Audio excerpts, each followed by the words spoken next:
Hello friends, welcome to my channel. আমি সুমনা। আমার চ্যানেলে আপনাদের সকলকে স্বাগত। আমি আজকের আপনাদের বানিয়ে দেখাবো নারকেল চিংড়ি দিয়ে পটল। আর প্রত্যেকটা উপকরণের নামই আমি ডিসপ্লেতে মেনশন করে দিয়েছি যাতে আপনাদের বুঝতে সুবিধা হয়। এবার আমি রান্নার পদ্ধতিটা আপনাদেরকে দেখাবো।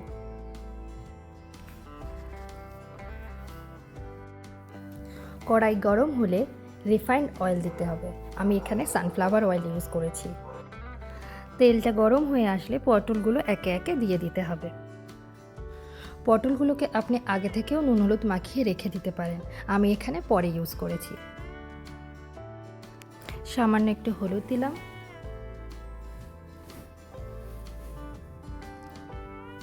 স্বাদ মতো নুন দিলাম।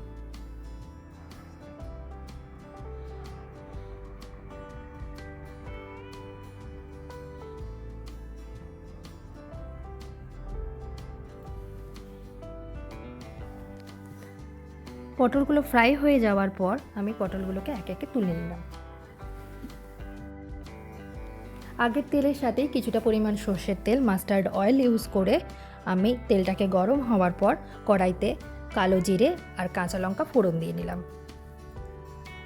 ফোড়নটা হয়ে গেলে আমি কিছুটা পরিমাণ চপড অনিয়ন, কুচনো পেঁয়াজ দিলাম। যতক্ষণ না পর্যন্ত পেঁয়াজটা ব্রাউন কালার আসছে ততক্ষণ পর্যন্ত ফ্রাই করব।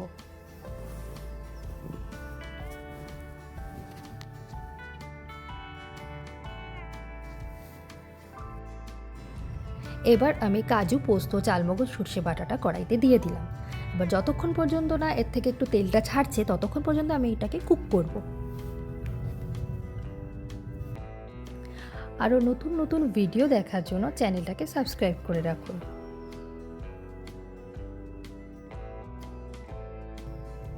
তেলটা যখন ছেড়ে এলো এবার আমি অ্যাড করলাম নারকেল চিংড়ি বাটা। মিক্সার গ্রাইন্ডারে আমি যে গ্রাইন্ড করেছি এটা কিন্তু পুরোটা স্মুথ পেস্ট আমি করিনি, কিছুটা আধা আধা রেখে পেস্ট করেছি।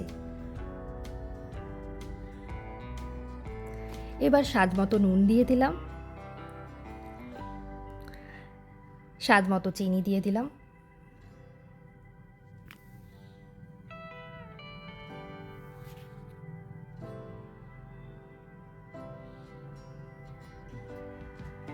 এবার আমি অ্যাড করলাম টক দই।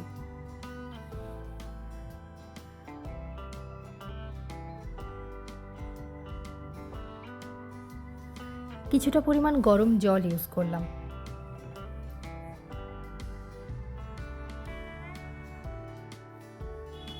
একটু ফুটে উঠলে পটলগুলো একে একে দিয়ে দিলাম।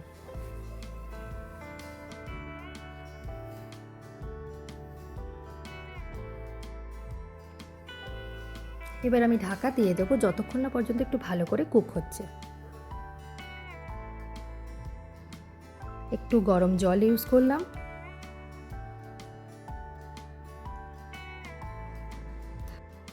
আর একটু কিছুক্ষণ কুক হওয়ার পর এবার আমি সার্ভিং প্লেটে তুলে নিলাম।